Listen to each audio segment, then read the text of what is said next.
Bem-vindos à nossa segunda aula de fotografia de brinquedos e miniaturas. Como a gente já apresentou na primeira aula, é uma experiência criativa e técnica para você conseguir projetar uma ideia e um ambiente, um cenário e sair das configurações padrão, das configurações automáticas e fazer um projeto de acordo com o que você determinou, não uma coisa do acaso, não que o acaso seja proibido, mas que você tenha capacidade de vislumbrar uma ideia e concretizar. E você vai ter recursos tanto técnicos como artísticos aqui para a gente conseguir realizar um trabalho legal e divertido. Eu vou colocar algumas experiências. Essa segunda aula, como eu já tinha falado na primeira, ela vai ser um pouco mais técnica. Vai ser, eu acho que a que mais a gente vai falar sobre configurações essa parte mais cansativa, vamos dizer assim, mas a gente vai tentar colocar aqui de uma forma desmistificada para você entender realmente como funcionam as configurações, sem muita linguagem técnica, também sem subestimar a inteligência de ninguém, tá? A gente está aqui no estúdio aqui da Fantástica, tá? A Fantástica, ela fica dentro da Sprint, que é uma agência de marketing. E a Fantástica, ela é de audiovisual, então a gente tem aqui vários trabalhos aqui de design, de stop motion, de fotografia. Então a gente tem uma área bacana aqui de audiovisual e a gente pretende ampliar, ensinar e divulgar bastante o trabalho, né? O trabalho e o conhecimento para que outras pessoas também consigam realizar a sua experiência, o seu desejo de expressão ou até mesmo uma carreira, inspiração para uma carreira profissional. A gente tem esse desejo. Então, eu vou dar a abertura de padrão para vocês, para ver se empolga um pouquinho, musiquinha legal, e a gente entra nas configurações de câmera, que é importante para o trabalho ser bem realizado, tá bom? Te encontro do outro lado.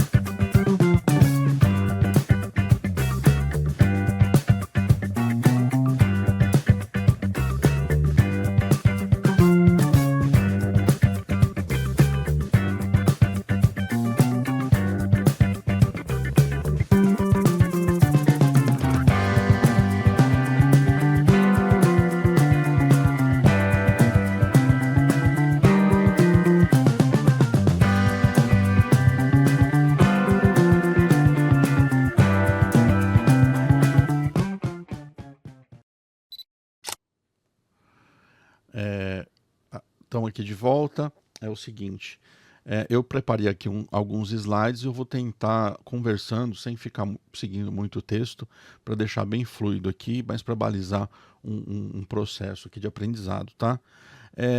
Aquelas configurações que você vê alguns celulares e em câmeras mais profissionais, elas não são um bicho de sete cabeças, tá? É mais ou menos como você estivesse aprendendo a dirigir. No começo parece complicado, né? Aquela embreagem, aquela coisa, aquele equilíbrio todo que você tem que ter ali para fazer o carro andar com mais força, andar mais rápido, andar devagar e você usar o motor e a embreagem. É mais ou menos isso que você vai trabalhar aqui, tá? A gente não vai se aprofundar muito no assunto em relação às lentes, em relação a outras faces do equipamento, mas a gente vai pegar o fundamental, que é esse triângulo, tá? Esse triângulo, você vai trabalhar com as potências da sua máquina, as configurações e tirar o máximo possível do seu equipamento, tá? O seu equipamento, ele precisa da sua ajuda, porque se você colocar sempre no automático, ele sempre vai entender uma forma de fotografar, e às vezes não é aquilo que você quer, às vezes você quer um desfoque diferente, você quer um fundo mais escuro, ou você quer um desfoque no fundo e mais foco na frente, ou foco no fundo e desfoque aqui. Então, assim, você vai equilibrando tudo isso e você vai descobrindo, a partir até mesmo dos defeitos das experiências que você tem, aonde você vai consertar ou tirar proveito daquela experiência, né? A gente tem aqui a abertura, tá? A velocidade do obturador, tá? Disposição do obturador e o ISO, tá?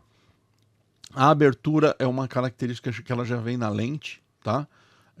A lente é que vai determinar ali a sua abertura e você vai configurar dentro das capacidades da sua lente. A abertura do obturador é uma coisa da sua máquina, tá? Ela vai ter, ela que vai determinar quanto tempo aquele sensor vai ficar exposto à luz, tá? E a sensibilidade desse sensor vai ser determinado pelo ISO, tá? O ISO vai ser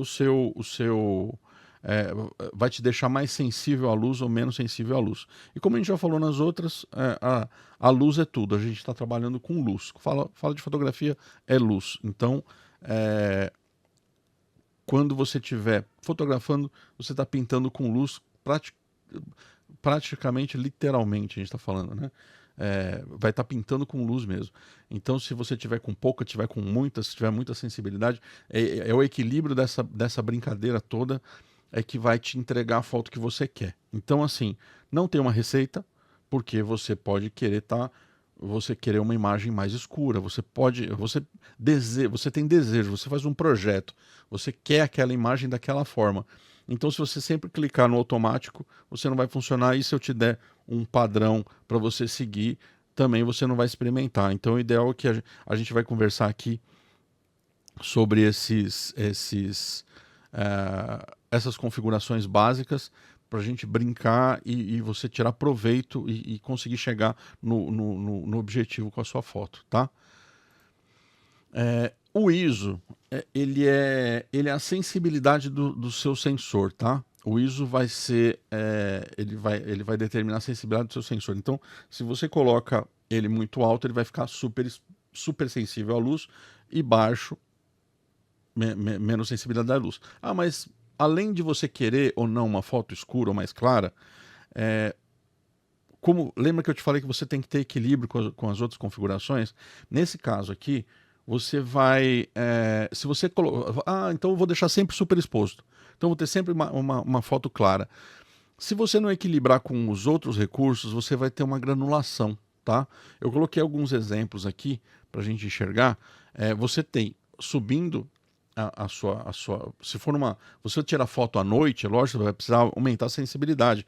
Mas se você aumentar a sensibilidade e não iluminar com um flash, isso no caso de uma festa, alguma coisa assim. A gente está falando agora de fotografia de miniatura, então é um ambiente controlado. A gente vai tentar controlar todas as fontes de luz, da onde elas vêm, a cor que elas vêm.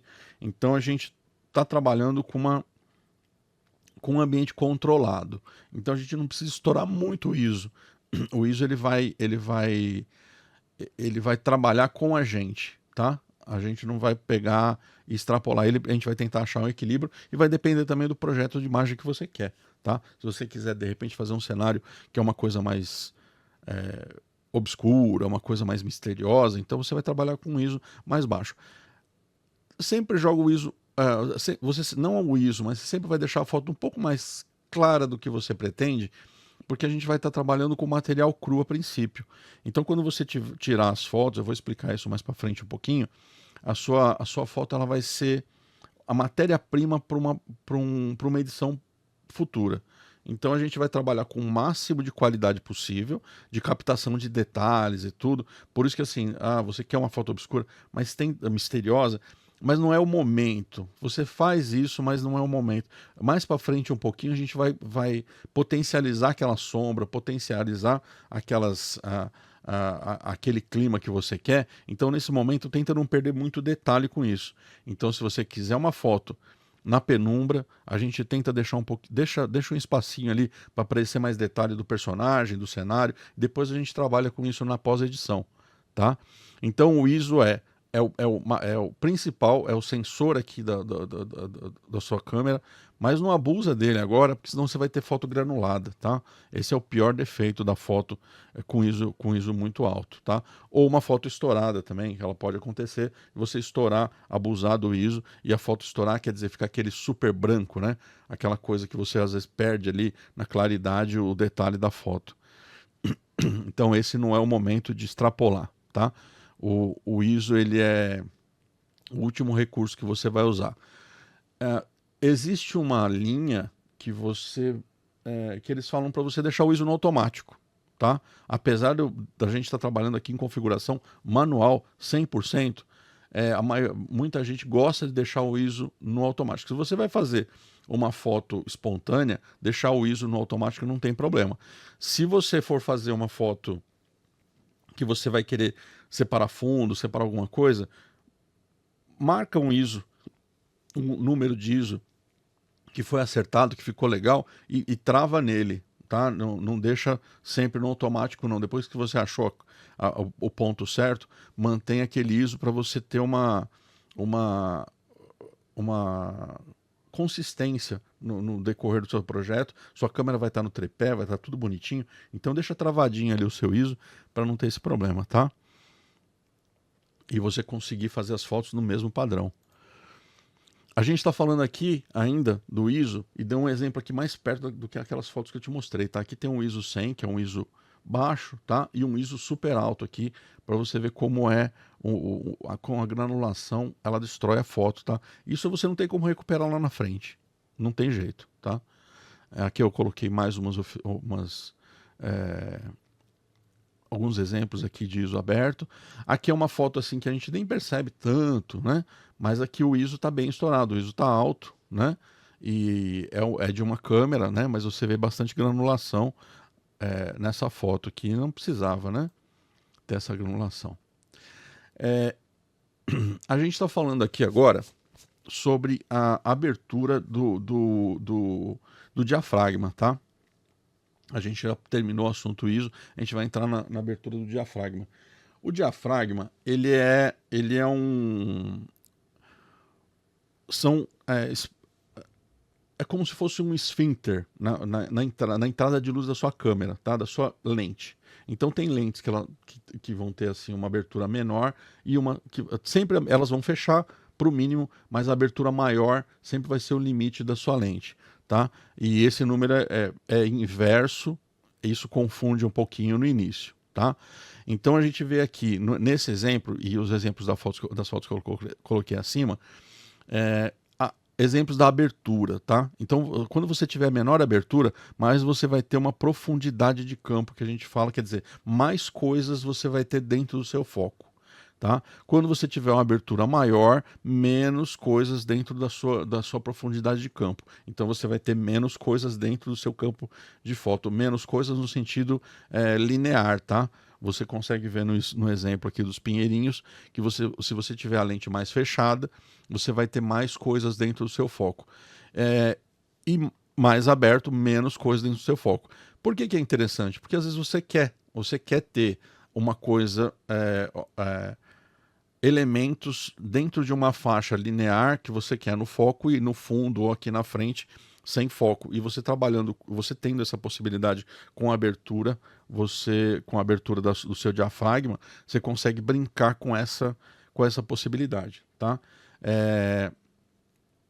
Não vai experimentando, porque assim, vai depender da lente que você tem e vai depender do que você está fotografando. Como a gente está falando aqui de miniaturas, então a gente vai ter uma distância da câmera em relação ao seu personagem, em relação ao fundo ou ao seu cenário. Então, essa faixa, ela nem sempre vai ser muito necessário você ter uma abertura grande de diafragma. Então, qualquer lente vai te ajudar, tá?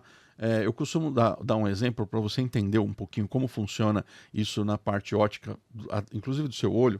É você fazer um caninho assim com a sua mão e olhar para um ponto fixo, você vai ver que o seu olho consegue dar um super foco ali naquele ponto. Então é mais ou menos o que acontece com o processo do diafragma, tá? o seu olho você vai conseguir tirar um exemplo de como funciona o foco, olhando por um buraquinho e olhando num ponto fixo. Você vai perceber é, que o seu foco ali ele ficou incrível dentro da sua mão. Então é só uma brincadeira para você entender mais ou menos como funciona o diafragma, tá? E essa profundidade de campo. Nada vai superar a sua experiência, tá? Então, quando você colocar ali, você vai mexendo na abertura do seu diafragma para você entender quem vai estar no caminho ali, tá? Equilibrando a abertura e o seu foco, lógico, né? Para caminhando ali na profundidade de campo, ver quem é que está dentro do seu projeto ali, da sua ideia, a ideia da sua foto, tá? Aqui eu deixei um exemplo para vocês, que deve ter sido tirado de um celular, tá? O celular, ele tem uma abertura bem estreita, então você tem aqui foco tanto na frente como lá no fundo. Então a gente nunca vai ter aquele fundo desfocado, aquela coisa que a gente quer trabalhar, a gente vai ter pouca experiência disso no celular, tá? O celular, ele costuma fazer uma emulação digital daquele desfoque. Ele não está trabalhando com lente, ele está trabalhando com uma imitação digital daquele processo. Então aqui a gente tem um exemplo aqui de sem foco na frente, a tela no fundo. Está tudo focalizado aqui, nosso exemplo, né? Aqui também, vocês estão vendo que lá no fundo está tudo focalizado, aqui na frente focalizado. Essa é uma foto sem nenhum trabalho de desfoque, tá? Eu acho que é interessante, é bonito, é bacana, dá para trabalhar com celular, dá para trabalhar com simulação também, mas a gente vai passar aqui pela experiência de controlar isso numa câmera, tá? Aqui a gente tem aquela profundidade de campo que eu queria te dar um exemplo, tá? Se você tem uma abertura maior, você consegue controlar. Você está vendo que o primeiro soldado aqui na frente, ele está desfocado, e os lá do fundo também estão desfocados, e esses do meio não. Isso é uma lente com abertura boa, tá? Então você conseguiu ter uma distância entre esse segundo soldado e o quinto com foco, tá vendo? Essa brincadeira te dá uma liberdade criativa maior, tá? Não é melhor e nem pior, só te dá mais liberdade criativa você ter esse espaço para você brincar na sua profundidade de campo, tá? Aqui eu tenho um brinquedo, um He-Man, no lago você está vendo um galho bem focalizado, e ele bem focalizado, aqui borrado e lá no fundo borrado.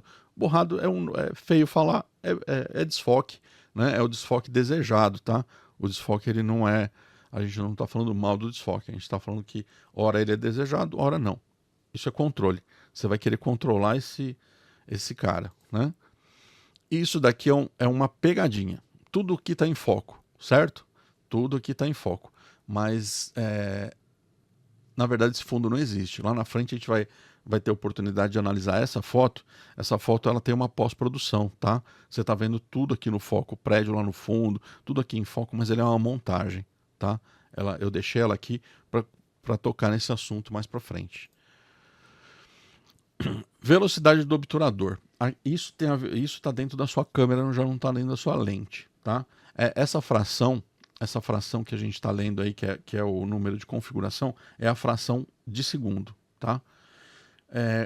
Quanto mais você deixar o seu obturador aberto, mais tempo ele vai ter de registro de luz ali dentro. O que acontece? Ao mesmo tempo que ele vai entrar mais luz, lógica, né? Já consegue equilibrar lá com o ISO, que a gente falou agora há pouco. Você também vai ter o rastro. Então aquela foto que você se movimentou, que teve aquele borrão, é porque ela teve aquela luz daquele momento entrando naquela câmera. Se você quer tirar foto de um carro super rápido, você vai ter uma abertura rápida de obturador. Ele vai captar aquele momento daquele carro passando muito rápido, ou daquele lance esportivo, daquele movimento, tá? O que pega pra gente aqui na foto de miniatura? Você não vai ter movimento dentro do seu projeto se você não quiser. Se você quiser trabalhar com movimento, a gente vai ver uns exemplos aqui agora, você vai ter que controlar ele. A maioria das vezes a gente vai ter um estúdio, vai estar tudo fechado e tal. Mas você pode fazer alguma coisa fora. Você vai querer jogar terra, vai querer mexer com água, vai querer mexer com algumas coisas que a velocidade do obturador vai ser interessante você controlar. Nos exemplos vai ficar mais claro, tá? E eu espero que aqui você tenha entendido que é o que você capta um momento. Se você pega rápido, você pega o atleta paradinho. Se você abre um pouco mais, você já vai pegar ele em movimento, tá? Ou aquele carro, ou aquele atleta, tá? Então desvendou o problema do borrão, entendeu? Mexeu a foto, ela borra. Então o obturador tem que ser mais rápido para pegar aquele momento, tá? Aqui uns exemplos que eu deixei separadinho. Aqui o de cima é a foto pronta, é o objetivo da foto, e embaixo é da produção dela. Na foto de produção, lógico que ele não teve o cuidado de trabalhar com a velocidade do obturador, nada disso, até é bom. Então você consegue ver ali as faíscas, elas deixam um rastro, né? Ou seja, o obturador aqui ele teve uma exposição maior, a água também ela parece um pouco mais borrada, né? E para essa máquina que ele está usando, que ele está tirando a imagem principal, você consegue ver que as gotas de água elas estão paradas no ar e as faíscas ali, as faísquinhas, elas estão congeladas também em luz. Elas estão no desfoque, então ela dá um bokeh lá no fundo, né? Aqueles pontos, né, de luz.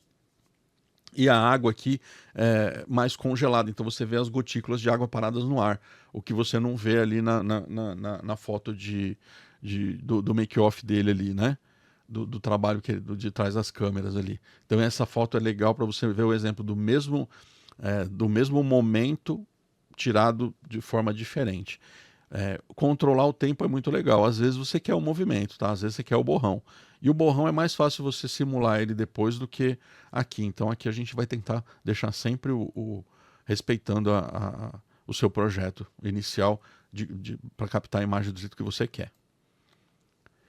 Aqui é outro exemplo de água também, tá? Ele está jogando a água, o obturador super rápido, para poder captar esses pinguinhos no ar. Senão você ia capturar o rastro deles, né? Então aqui você tem um trabalho legal aqui de velocidade de obturador. Como ele joga água, o que ele deve fazer? Ele deve deixar a máquina disparando várias fotos por segundo, né? Que aí ele pega a melhor que bateu aquela gotinha de água no lugar certo, deu aquele efeito legal. Então ele não arrisca um shot só, não. Ele deixa a máquina disparando vários cliques. Assim ele pode escolher a melhor foto daquele set, daquele momento que ele fotografou. Aqui a gente está vendo mais uma, né? Aqui ele pode ter jogado, ele pode ter deixado no ar e jogado a água, ele pode ter feito várias coisas aqui, mas ele trabalhou bem aqui com a velocidade do obturador. Então ele consegue pegar aqui aquele momento da água batendo, né? É um trabalho bem legal aqui de equilíbrio total, né? De desfoque lá no fundo, de obturador, de ISO, né? É um exemplo bem bacana aqui, já começando a equilibrar esses 3 pontos aqui que você tem que dominar para você ter conseguir o objetivo da sua foto, né? O balanço de branco, ele tem que ser falado aqui, independente dele estar dentro daquele triângulo, porque ele vai ajudar você a entender como as luzes vão trabalhar no seu projeto, tá? A gente tem essa luz, ela pode ser artificial. Você tem as iluminações artificiais mais profissionais para fotografia, elas marcam em Kelvin, tá? Elas vão de 1000 para 10.000 kelvins, tá? Então a gente vai do amarelo pro azul, vamos falar assim, e a gente tem uma tabelinha ali do clima que essa luz pode dar, entendeu? O equilíbrio de branco é principalmente para você não trabalhar a foto estourada, ou de repente você colocar uma luz que não combina com o seu objetivo. Então, se você está no deserto, você não vai querer uma luz azul, né? E se você querer fazer uma foto que está numa neve, no frio, você vai querer ter uma luz mais azuladinha, você não vai querer ter amarela, né?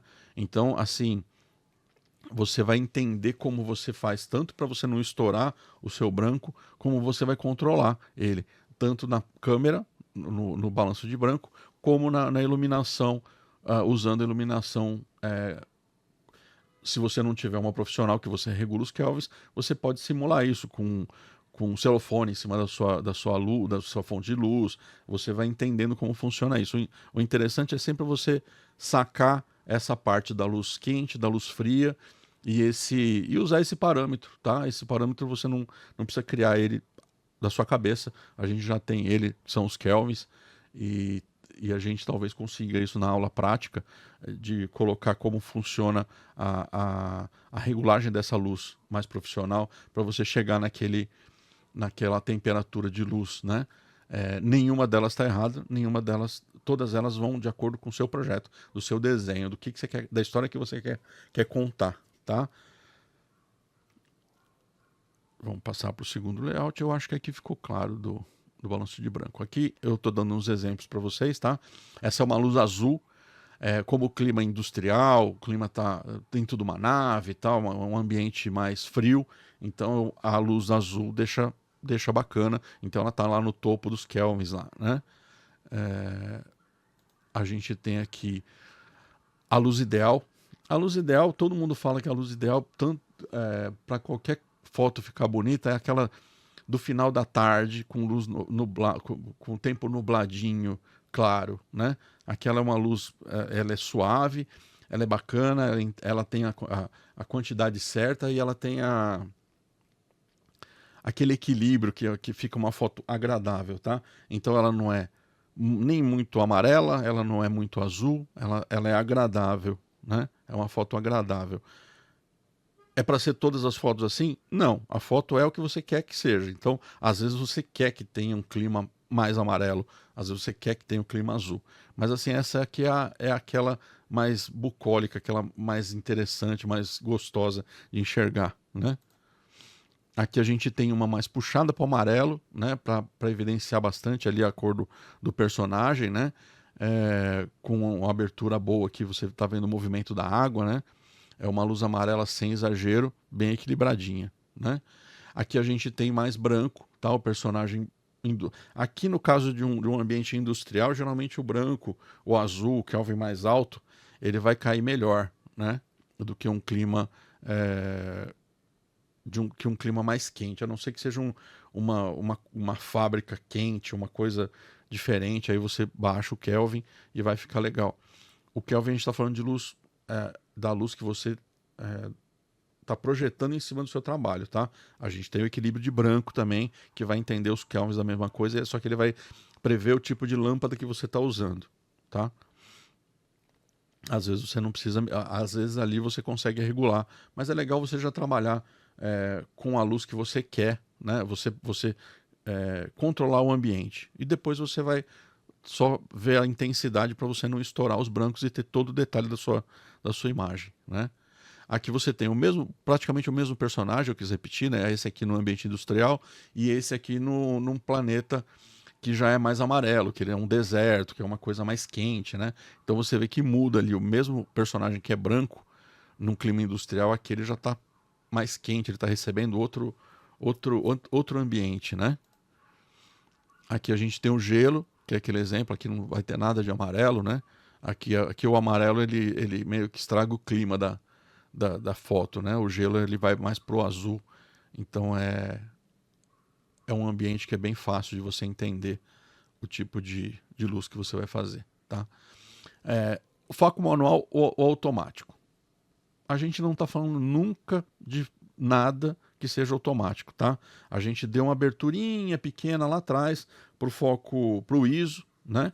Porque o ISO é mais complexo, a gente está tentando tirar a granulação, mas assim que você acertar um ISO, você vai travar ele e vai deixar ele...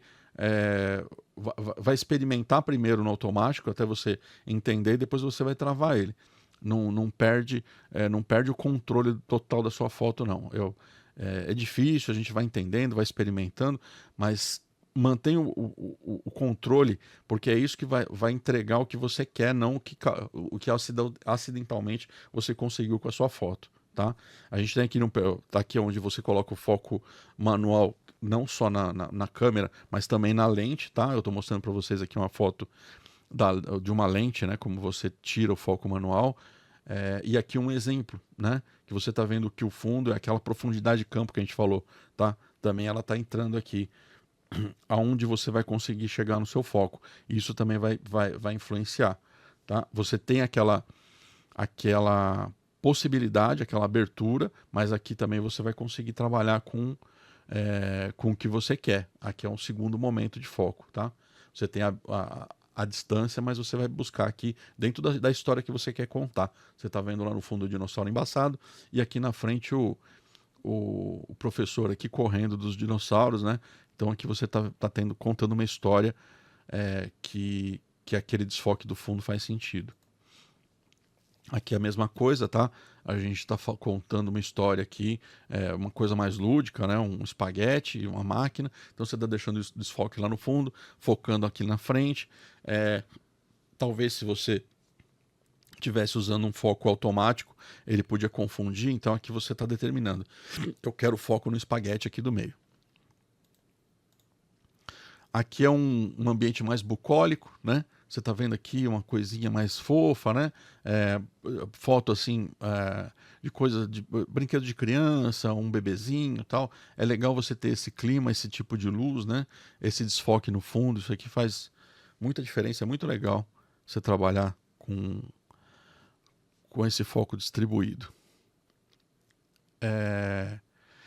Aqui você está vendo desfoque na frente e atrás, a gente está brincando com aquela profundidade, né? E você está determinando o personagem que você quer chamar a atenção. Então o seu olhar vai direto lá para ele, lá em cima, né? Às vezes ele até perde para esse esqueletinho que está aqui embaixo, mas como a luz está ali, então você está contando uma história aqui, tá vendo? A história está em cima do guerreiro ali, provavelmente é o Conan, não sei se é ele, mas a gente está contando esse momento aqui, esse momento que interessa é ele ali, né? E as pessoas com quem ele está lutando contra, que estão caindo do lado de cá. Então o foco manual que vai te deixar determinar isso, né? Aqui a mesma coisa, a gente desfocou aqui na frente, de repente se você estivesse deixando o seu foco no automático, ele podia entender que é a tigela que é para ter foco e o fundo não. Aqui a gente quer deixar esse impacto, né?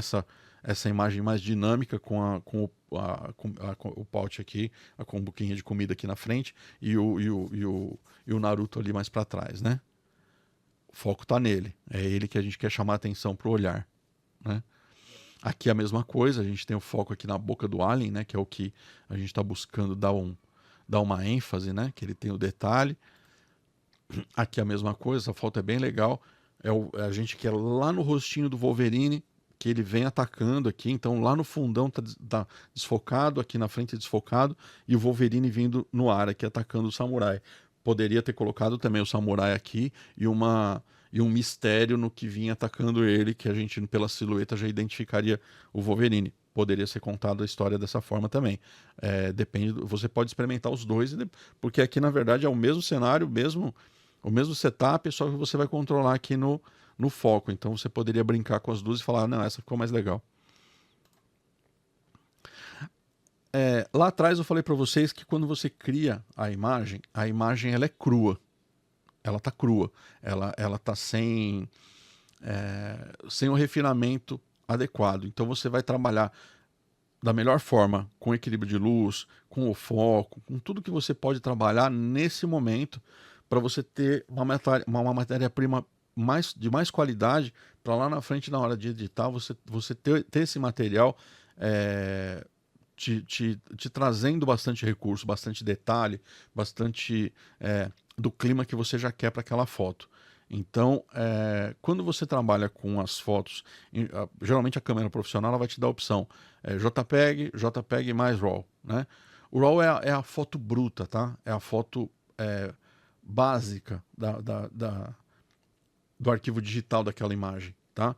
O JPEG, ele de qualquer maneira, ele é um dos formatos de arquivo mais antigos que tem e ele tem algumas compactações. Então ele tem ali alguns espectros dentro da foto que vai fazer ela ficar mais compacta, vai ficar menor, né, no carregamento, que ela vai prejudicar um pouquinho a foto. Então a gente sempre vai ter ali o JPEG para você visualizar, mas a gente vai tentar, quem puder, né, quem trabalhar no aplicativo, no celular, se ele não tiver, ele vai trabalhar com JPEG. O JPEG de alta qualidade é muito bom. A gente está falando de uma régua acima, tá? Uma régua acima é a foto profissional. Você vai trabalhar em cima do RAW, tá? Que é o arquivo bruto da imagem, sem a compactação que tornou o JPEG popular, porque no começo a internet era muito lenta. Então a ideia era sempre ter um arquivo que pudesse levar uma imagem com o menor tamanho possível para viajar na internet, e o JPEG se popularizou nesse momento. A gente tem ainda que trabalhar em cima disso, em site, em rede social, tem, mas a gente tem alguns arquivos no meio do caminho, um PNG, algumas coisas assim, que você consegue trabalhar. Até no final, você fala assim, não, tá bom aqui, agora aqui eu vou trabalhar com a compactação, então você não perde o trabalho compactado durante o processo. Você vai compactar só no final, né? Então o RAW é sempre mais desejável, e não que o JPEG seja proibido, tá? Aqui eu coloquei um exemplo, tá? É uma foto bem tirada, com bastante cor, bem iluminada, bem trabalhada. Então a gente tem um material bom para trabalhar com isso, tá? E aqui é o segundo momento que ela já vai estar com os efeitos aplicados, com equilíbrio de cor, com alguns efeitos, né? Alguns efeitos, algumas coisinhas que o cara quis colocar aqui para contar a história dele. Então eu vou voltar só para vocês dar uma olhadinha. Uma ótima foto em RAW, quer dizer, arquivo bruto, e depois ele trabalhou em cima dela e teve o seu trabalho concluído em cima da pós-produção, tá? Agora sim, nesse momento, se você fala, eu quero botar no site, eu quero botar, aí você trabalha com uma compactação. Por quê? Aqui você pode ter dois caminhos. Você pode querer imprimir isso no Fine Art, quer dizer, numa impressão de alta qualidade, ou você vai querer fazer isso numa foto, num formato mais leve, para você colocar num site, colocar numa rede social. Então para você ter as duas opções, você tem que começar em alta qualidade. A gente está colocando aqui, eu coloquei aqui no finalzinho só para a gente fazer uma revisão, tá? Então, para miniatura é isso. ISO baixo ou automático, a princípio, tá? Abertura média, quer dizer, a abertura do obturador, que a gente falou agora há pouco, média. Ou seja, qualquer lente vai funcionar para você. Você vai trabalhar com a abertura que você for experimentar aí de acordo com a distância que você quer, da sua profundidade, quer dizer, aquela faixa de imagem focalizada ou não que você queira. Depende tudo da imagem que você quer tirar, tá? Velocidade rápida, no caso de você estar com alguma coisa que esteja em movimento. Se você estiver num ambiente controlado, com o seu material paradinho, pode deixar a velocidade um pouco mais aberta para entrar um pouco mais de luz, tá? Se você estiver no tripé, né? Se estiver com tudo paradinho, no tripé, com um disparador, tenta aproveitar a entrada de luz na sua imagem, tá? Mas a velocidade rápida, se você estiver mexendo, quiser trabalhar com aquela aguinha parando no caminho, com uma coisa, com algum material que esteja em movimento, então a velocidade rápida não tem como fazer isso, tá? E o foco manual é aquilo que eu te falei, ele é preciso, mas assim, vai depender da história que você quer. Às vezes você quer o foco na frente, atrás ou no meio, naquele intermediário dentro daquela faixa ali de profundidade de campo que a gente falou que ia ter, né? O foco fica no seu controle. Isso que é a parte interessante, tá? O celular, ele vai te dar menos. Hipoteticamente, tá? Alguns celulares tem alguns aplicativos mais bacanas, mais avançados, né, para o seu celular para tirar foto. Então ele vai te dar menos opções. Mas as fotos de celular, elas ficam muito boas, tá? O celular não perde em relação à qualidade de foto. Eu acho que para máquina profissional mais nenhuma. É só que depende do celular que você tem, lógico. Se você souber colocar luz naquilo, equilibrar toda essa brincadeira que a gente falou agora, que é toda a configuração que você tem na câmera, também precisa do ambiente que você está fotografando, né? O seu ISO, ele vai poder ser mais baixo se você colocar mais abundância de luz. A sua velocidade de obturador, se você tiver planejando uma foto paradinha ou em movimento, isso vai depender de você. Mas a abertura também, coloca mais luz lá dentro, deixa ela mais aberta. Então são equilíbrios que você vai ter que você oferecendo para o celular, ele também vai te dar um resultado legal, tá? Então não tem desculpa para não tirar foto. A foto, ela experimenta a foto com o seu celular, com a sua máquina, com o que você tiver, que sempre vai ser uma experiência legal, tá? A gente vai ter um resumo aqui dos próximos passos, que é o seguinte: a gente vai entender, você tem que praticar as configurações, tá, do seu equipamento, conhece o equipamento ou o seu celular, brinca, mexe ali nas configurações, tira algumas fotos do cotidiano ali, de um objeto, qualquer coisa ali na sua frente, vai tirando, vai experimentando foco, experimentando as coisas com máquina ou com celular, tá? Experimentando luz diferente. Não precisa praticar depois que você vai estar com o seu personagem, com o seu cenário. Não, vai mexendo antes, vai conseguindo ali trabalhar. Se você tem já a possibilidade de ter o arquivo RAW, jogar no Photoshop ou jogar no Lightroom para equilibrar as cores, para mexer, vai experimentando, que essa experiência vai ser interessante, tá? A gente vai caminhar aqui para o finalzinho e eu vou tentar acelerar um pouquinho para a gente conseguir falar um pouco de composição agora, tá? A gente vai deixar agora de lado as configurações de máquina, tá? Configurações da sua câmera. Eu espero não ter usado muito termo técnico, muita palavra difícil, mas tem ficado claro para vocês que a gente está dominando a máquina, tá? A gente não está sendo dominado. Então a gente está trabalhando com o modo manual, que é para tirar o proveito que a gente quer, tirar a foto que a gente quer, não uma foto, um acaso da sua máquina no formato automático, tá bom? Eu vou entrar na composição agora, que vai ser um outro assunto.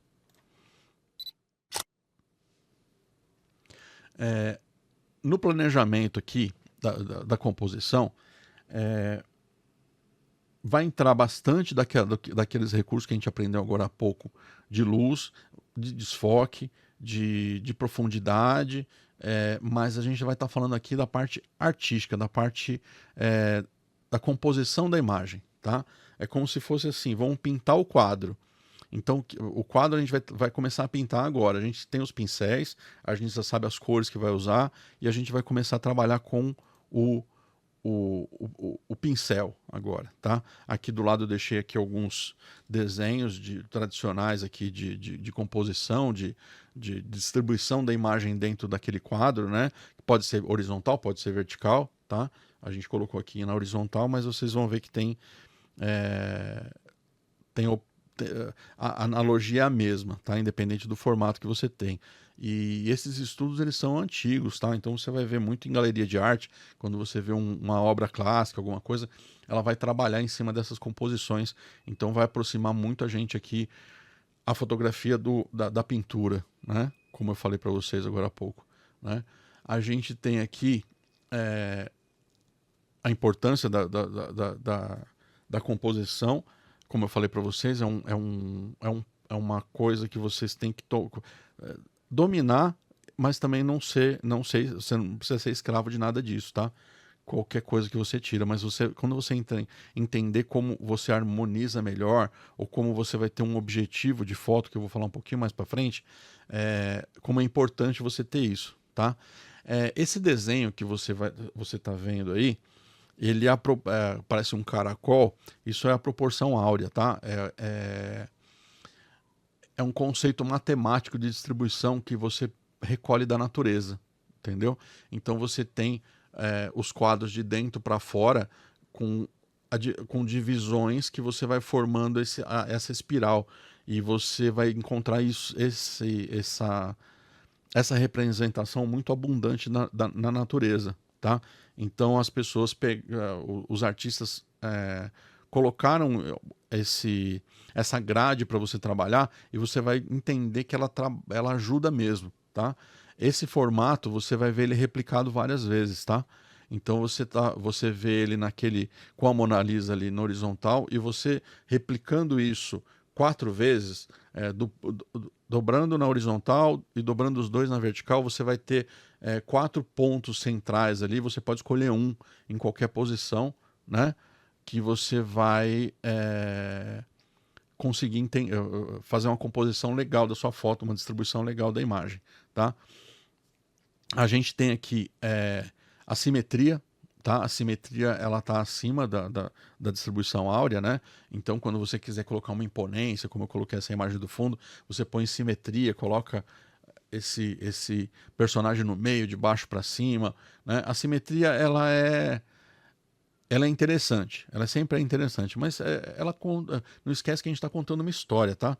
Então a simetria não dá para ser gasta toda hora, sempre o personagem no meio, sempre as coisas no meio, fica monótono, tá? Então a gente tenta fazer a coisa mais dinâmica. Essa é uma foto simétrica, mas como ela está tirada de baixo para cima, ela tem uma dinâmica aqui, né? Ela tem uma dinâmica diferente aqui. Então, quando você tiver com assimetria, ou seja, o personagem à esquerda, à direita, ou no canto, alguma coisa assim, além dos recursos de foco que a gente falou, na composição você vai ter essa oportunidade de dar um espaço para respirar, vamos falar assim. Então, se ele tiver o personagem aqui olhando para o horizonte, você vai ver o mar e tal, então você vai estar colocando o espectador pelos olhos do seu personagem. Então, dá para contar a história e usando as proporções, essas composições, vai ficar mais fácil, tá? Os terços são derivados daquela proporção áurea, tá? Se você está vendo ali que você tem os pontos de intersecção. Quando eu falei para vocês que aquela distribuição áurea, se ela for dobrada verticalmente, as duas horizontalmente, elas vão ter 4 pontos. Então, se você colocar nos pontos onde tem a foto aqui do fotógrafo, se você colocar ali o seu objeto naqueles pontos, elas vão ter uma distribuição legal. E eu vou dizer uma coisa para vocês como diagramador, tá? Quando você tem esse espaço, que é esse espaço na frente do fotógrafo, você consegue colocar um texto, você consegue colocar uma observação, um outro elemento, entendeu? Então, você ter esse espaço é interessante não só pela composição, pela harmonia da imagem, mas também para você ter uma possibilidade no projeto editorial mais para frente, tá? Da sua imagem ser parte de um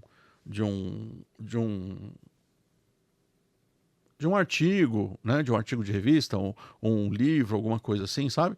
Então é legal você deixar esse espaço também por conta do editorial, tá?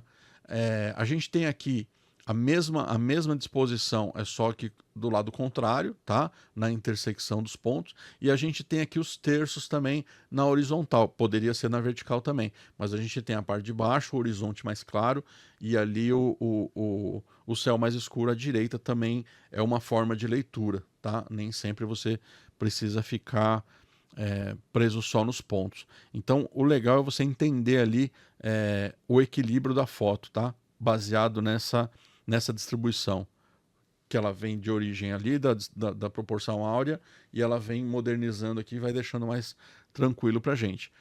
Quando você for contar a história, isso vai complicar bastante, mas vai complicar de acordo com o que você quer, né? A gente vai ver mais pra frente um pouco isso, tá? Nesse caso aqui, você tem a proporção áurea, que a gente vai tá vendo na terceira figura aqui para baixo, né, que são os terços, e você também tem a dimensão, quer dizer, do fundo para frente, a gente tem a distribuição da luz, a gente tem a distribuição das cores, das formas, elas estão compondo a sua imagem, tá? Elas estão distribuindo e compondo a sua imagem. Então, não existe ali você fica travado naquelas linhas, entendeu? Você consegue entender a imagem aqui, a proporção dos terços aqui, de uma forma mais dinâmica. Não sei se eu deixei mais claro para vocês. Se você pega a imagem rabiscadinha aqui embaixo no terceiro ponto, você vai ver que elas estão na proporção áurea e o resultado lá em cima ficou bem legal, né? Então acredita na proporção que ela funciona, né? As histórias visuais que a gente está falando é aquilo que a gente falou desde o comecinho. Por que eu não vou ser escravo da minha da minha configuração automática. A configuração automática da sua câmera, ela te limita. Então, eu quero contar uma história que o meu personagem ele é sombrio. Ele está vindo atrás de uma porta, então ele tem um foco de luz dura lá atrás, ele tem uma sombra, então a gente está trabalhando com isso. Então, nostalgia, aventura, mistério, elas têm a sua peculiaridade, aquela cor, aquela luz, aquela que vai depender de muito do que você está fazendo. Sua aventura pode ser embaixo d'água, pode ser na floresta, pode ser num ambiente de ficção, né? A nostalgia geralmente vai ter um pouco mais de desfoque, vai ter uma coisa mais os tons de cor vão ser diferentes. O mistério vai ter sempre uma coisa mais, uma penumbra, uma luz mais dura, né? Então vamos estar contando histórias aqui. A gente não pode esquecer nunca disso, por isso a gente só trabalha com a configuração manual, porque a gente quer ter o resultado que a gente está buscando, né? Para você fotografar brinquedo, o brinquedo ele tá ali, ele é inerte, mas ele tá contando, ele tá querendo despertar alguma coisa em você. Você tem que ter um olhar para ele diferente, né? A gente tá falando de recursos, né, de trabalho que você precisa experimentar, tá? Então, mantenha a sua câmera num tripé ou seu celular bem fixo, experimenta vários ângulos, né? Experimenta outros processos e vai ficar interessante a sua foto, tá? Quanto mais você ficar num lugar isolado, sem distração, vai ser legal porque para você viajar um pouquinho, você prestar atenção no seu personagem e dar explorar ele da melhor forma possível. Mais lá atrás um pouquinho expliquei para vocês, né? Se você estiver fazendo um personagem de cima para baixo ou de baixo para cima, você vai dar uma conotação diferente para ele. Você coloca uma luz diferente, vai contar uma história diferente, um cenário diferente. Então, experimenta bastante, vê a história que você quer contar, ou se você quer só dar um privilégio, né, dar uma promoção para o seu personagem, mas deixa ele trabalhando para você ali com a sua experiência, tá? Aproveita a qualidade do seu objeto para contar a história, né? A gente tem alguns exemplos aqui, tá? Tem um estilo mais realista, que é desse rapazinho que a gente falou lá na primeira aula, deu o exemplo dele, que ele tem uma coleção de carros bem legal, assim, de miniaturas de carro, e você tem aqui as fotos deles as fotos que ele tira costumam buscar um realismo. Então ele tem umas miniaturas com muito detalhe, com uma escala bem legal, e ele coloca em cenários que imitam imita um cenário real, tá? Então ela é uma miniatura, mas ele tenta. A ideia é enganar você e te fazer pensar que aquilo é realmente um automóvel numa situação que ele fotografou, tá? Ele tá brincando deixando o mais realista possível o trabalho dele, né? A abordagem criativa é você pegar o seu personagem e dar uma dinâmica, tá? Como se fosse lendo uma história em quadrinho. Você tá vendo uma história em quadrinho, então você quer ver o seu personagem numa pose muito legal, num cenário bem legal, né? As cores que você vai trabalhar são cores que vão contar a história também, tá? Nesse caso a gente colocou uma saturação bem alta, quer dizer, bem rico em cores, né? Porque é um parquinho de diversão ali, ela tá ali no meio, podia ser uma coisa mais obscura, podia ser uma floresta, podia ser uma coisa no ar, né, em preto e branco, como foi a foto anterior. Então você tem uma abordagem criativa da sua foto, que você vai trabalhar com a imaginação, né? Na edição, desde o início do projeto, tá? Você vai trabalhar com a ideia que você quer transmitir, tá? Expressão minimalista é muito interessante para você trabalhar com exercício de cores e formas, tá? Você trabalhar com as formas das coisas, com sombra, né? E com cenários limpos, tá? Isso vai ser muito interessante quando você estiver trabalhando com foto de produto. Quem estiver trabalhando com foto de produto quiser vender aquele produto, aquela ideia, a expressão minimalista é bem interessante. É lógico que é muito legal você colocar o produto numa num contexto ali do tema dele, tá? Como eu falei há um tempo atrás, você pega um perfume, aquele perfume ele é amadeirado e você quer colocar ele numa floresta, com uma água correndo, com uma coisa mais, né? É legal você colocar no contexto para ter um desejo. Ou ele tem a marca de um carro e coloca em cima do motor, ou num capô, numa pista, num ambiente mais urbano. Mas quando você quiser pegar uma foto só dele, só daquele vidro, daquela embalagem, é legal você entender os conceitos minimalistas também, tá? As expressões que você consegue com isso são legais. E às vezes você também tem um personagem que é fofinho, que é bacaninha, e você quer deixar ele aproveitar bastante dele sem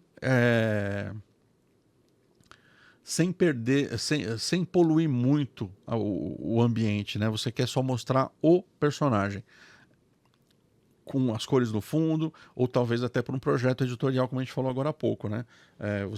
Você de repente representando o personagem como alguma coisa de um infográfico e do outro lado um texto, como a gente está vendo aqui, esse exemplo aqui na imagem cor-de-rosa, né? Há um texto do lado, então é legal também o minimalista para você entender quando o projeto for editorial, pode ser que a composição da imagem e esse exercício vai te ajudar bastante a ter um resultado legal, tá? Eu acho que a gente tá conseguindo levar e fazer tudo bem, deixar bem claro para vocês aqui essa aula que seria o conteúdo mais denso, né? Pode ser que eu tenha sido repetitivo, pode ser que não tenha sido claro, mas a gente vai ter oportunidade de retificar qualquer dúvida e qualquer experiência, tanto nas próximas aulas, como depois também a gente ainda vai ter aí aula online, a gente vai ter uma conversinha online que vai dar para tirar dúvida quem tiver alguma aí, com certeza vai ter. Quanto mais dúvida tiverem, eu acho que é melhor, porque se não for comigo, você pelo menos abriu a questão para procurar em outro lugar e buscar, né? O que vocês estão procurando fazer aí, qual o objetivo de vocês com esse conhecimento, tá? A gente está propondo aqui para vocês, entre uma aula e outra, uma preparação para a próxima, tá?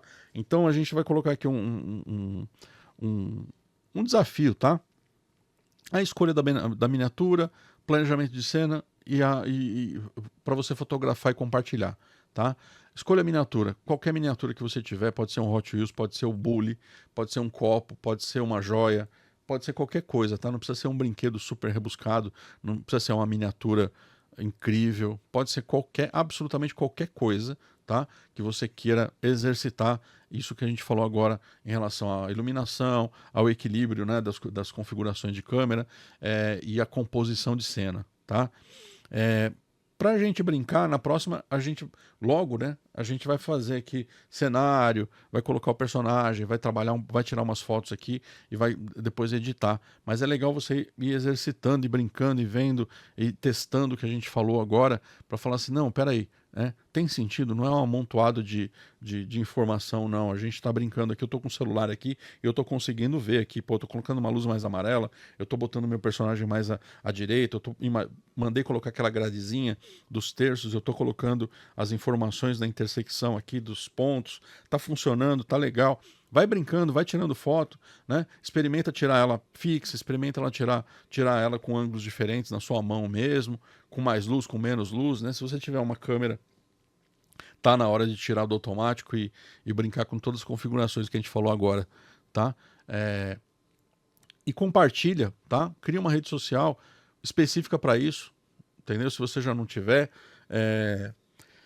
e posta, porque assim, é incrível no futuro você ver a evolução. Então as pessoas falam assim, não, eu vou postar quando tiver bom.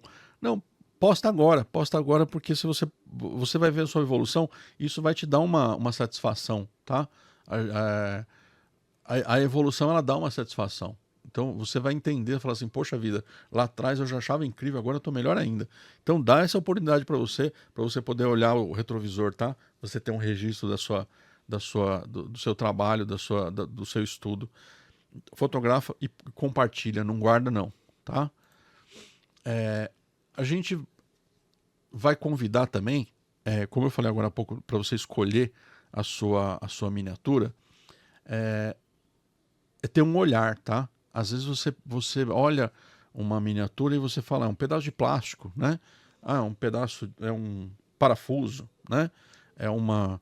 é, então tudo é um olhar, tá? Tudo você vai ter que ter um olhar diferente. Pode ser um olhar cômico, pode ser um olhar mais dramático, pode ser uma coisa mais nostálgica. Então muda o seu olhar sobre as coisas para você perceber o que as coisas em menor escala elas vão te proporcionar, tá? Não perde essa chance não. A gente se vê na próxima aula. A gente terminou essa daqui. Eu vou colocar aqui o nosso encerramento para vocês. E na próxima aula a gente se encontra para a gente se divertir um pouquinho mais, tá bom? Até a próxima.